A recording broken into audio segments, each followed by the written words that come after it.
Good morning, everyone. Welcome back to my channel. Today, in this video, we will continue the chapter that is chapter number 1, when, where, and how. So, let's get started from the page number 104, archaeological sources. So, archaeological sources can be categorized into different types, of which inscription, monuments, and coins are the most important. So, these are the sources that are different types of inscription, monuments, and coins that we will know about this. What are these inscription, monuments, and coin? Inscription: writing on pillars, rocks, cave walls, walls of forts, clay tablet, metal plates, houses, and tombs, etc. are called inscription. So encryption means the information that we get that had written on the pillars, rocks, cave, etc. These encryption provide political and social information of the part. The information that we got from this encryption, we got political and social information of the part during which they were composed. We learn the names of the kings, the religions, and cultural practices of the people, and so on. With the help of this encryption, we come to know the names of the king, religions, and cultural practice of the people that took place that lived many years ago. Now, monuments. Monuments, old buildings such as forts, palaces, temples, mosques, cemetery, etc., which were built for some special purpose, are called monuments. The study of old monuments shows the artistic skill of that time, the social life, and their religious belief and their culture. Monuments help us to provide information about the artistic skill of that time, how the people used, what kind of skill the people used in years early years. It also indicates the social life and their religious belief, their culture, etc. Also, the the Sanchi Stup, the university at Nalanda, the Shur temple at Mahabalipuram are some examples of ancient Indian monuments.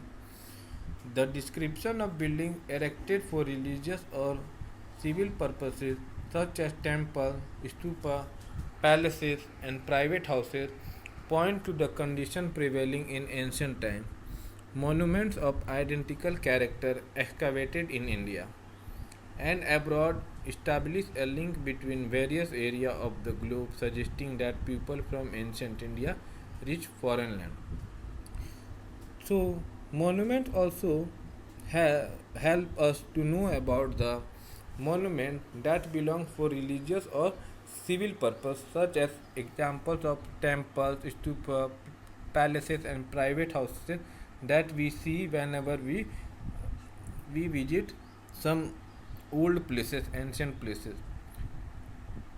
And these monuments of identical character excavated in India and the monument that excavated abroad, they establish a link between a various area of the globe, of the part of the world, and that suggests people that ancient India reached foreign lands. The temple of Angkor Wat in Cambodia is an outstanding example. Brahminical, Buddhist, and Jain monuments help us to know the history of different religion system in ancient India. All the religions that are Brahmi, Buddhist, Jain monuments, the structure, the building structure that help us to know that the history of different religion system in ancient times. Coins. In ancient India, the coins were made of different materials such as bronze, lead, copper, silver, and gold. So, reading this, we come to know that in ancient India, people used to used to use the coin that were made of different types of materials such as bronze, lead, copper, silver, and gold.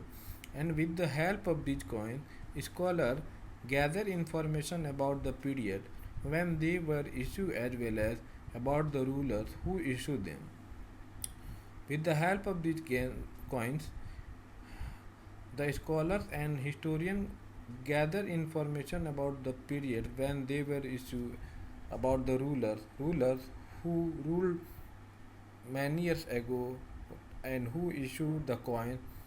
The historian got to know, collect the information about the rulers.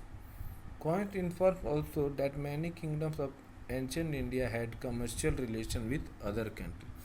It also indicates us, help us to know that the ruler from ancient India, they had commercial relation with the other country. Good to know. It is very important points. These are numismatic is the study of coin and the study of inscription. Inscription means that the information that had written on pillars, rock, cave, etc. many more. The study of inscription is called epigraphy. Coins give us in chronological information about a particular ruler, his or her domains of influence. It also gives us chronological information related chronological event about a particular ruler and the relation of the ruler with the other rulers. That Roman coins discovered in India suggest that many ancient kingdoms of India had contact with the Roman Empire. The coins also help us. The Roman coin that discovered in India by a scholar, it help us to know that Indian rulers had relation with ancient with Roman Empire. Other objects and artifacts.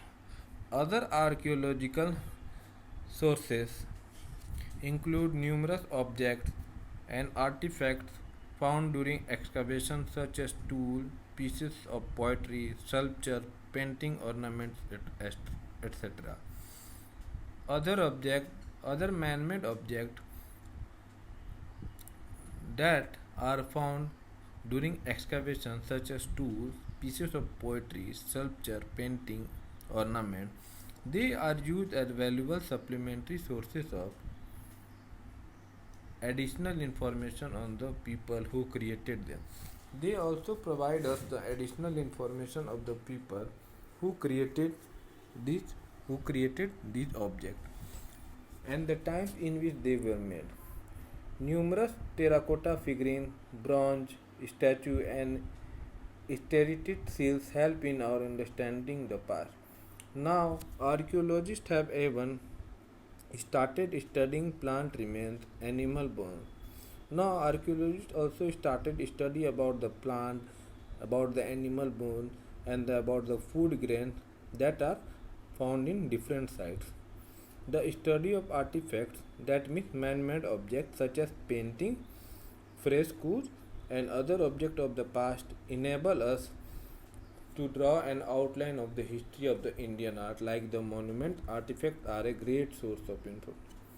So, in this point, that is archaeological sources, we come to know that all these important types of sources that are inscription, monuments, coins, and other man-made object, we can say artifact, provides and some information or important information about the people, what they what they had survived their life and their relation between other rulers, about the kings and about the coins, about so that it help us to know about the ruler and the relation between and also the all the object food grain, it help us to know about this.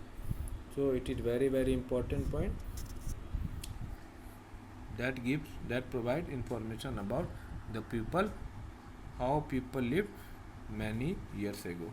I hope I all of you have understood Next class we will start from the topic literary sources. Thank you.